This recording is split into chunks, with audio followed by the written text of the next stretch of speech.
పాతబస్తీ పరిధిలో పలు అభివృద్ధి పనులకు మంత్రి కేటీఆర్ శంకుస్థాపనలు ప్రారంభోత్సవాలు చేశారు.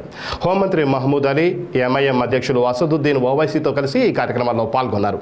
తొలుత బహదూర్పుర ఫ్లైఓవర్ బ్రిడ్జిని ప్రారంభించారు. Kalapathar police station, Murgi Chowk, Miralam market పునర్నిర్మాణం, చార్మినార్లోని సర్దార్ మహల్ రెస్టారేషన్, కార్వా నియోజకవర్గంలోని సీవరేజ్ పనులకు కేటీఆర్ శంకుస్థాపన చేశారు.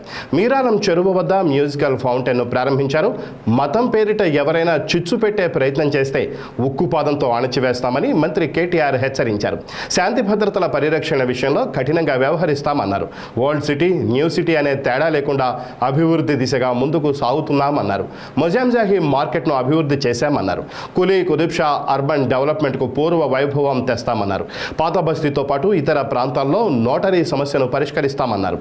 58, 59 జీవోలను తేవడం ద్వారా 1,00,000 మందికి పట్టాలిచ్చిన విషయాన్ని గుర్తు చేశారు. Welcome to 95 news. నా పేరు Mirza. Bahadurpura bridge open today is KTR గారు ఓపెన్. ఇది MP Asad Owaisi and home minister Telangana.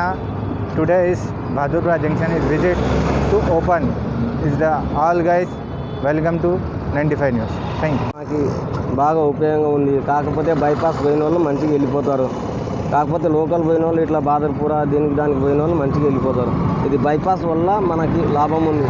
ఆడికి పోయినాక డైరెక్షన్లో మంచి షెడ్ది. ఆడ బాదర్పుర అక్కడ కింద ఏమవుతుందంటే ఇక్కడ నుండి వచ్చే బండ్లు అక్కడ నుండి వచ్చే బండ్లు చాలా ప్రాబ్లం అవుతుంది. ఇట్లా వెళ్ళిపోయే బండ్లు మంచిగా వెళ్ళిపోతూనే ఉంటాయి. బైపాస్ మంచిగా ఉంది. ఈ తోలు ఇట్లా చేసుకుంటూ ఉంటే ఇంకా ప్రభుత్వం మంచిగా ఉంటుంది. నేను అరంగర వరకు పోతా. అరంగాలలో ఉంటే మంచిగా ఇంకా నేను బాదర్పుర రోజు వచ్చా పోతూ ఉంటా. మంచిగానే ఉంది. అంటే బాగానే ఉంటుంది సార్. కేసీఆర్ గవర్నమెంట్ అంటే మంచిగానే పెడుతుంది. ఇట్లా వల్ల బిర్జులు కట్టుకుంటూ పోతే మంచిగానే ఉంటుంది సార్.